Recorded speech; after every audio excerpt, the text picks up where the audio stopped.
नमस्ते अस्तु भगवन् विश्वेश्वराय महादेवाय त्र्यम्बकाय त्रिपुरान्तकाय त्रिकालाग्निकालाय कालाग्निरुद्राय नीलकण्ठाय मृत्युञ्जयाय सर्वेश्वराय सदाशिवाय श्रीमन्महादेवाय नमः।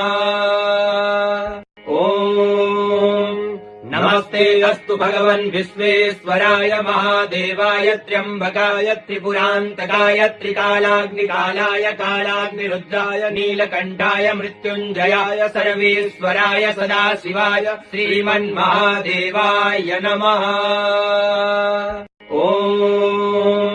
नमस्ते अस्तु भगवन् विश्वेश्वराय महादेवाय त्र्यम्बकाय त्रिपुरान्तकाय त्रिकालाग्निकालाय कालाग्निरुद्राय नीलकण्ठाय मृत्युञ्जयाय सर्वेश्वराय सदाशिवाय श्रीमन्महादेवाय नमः।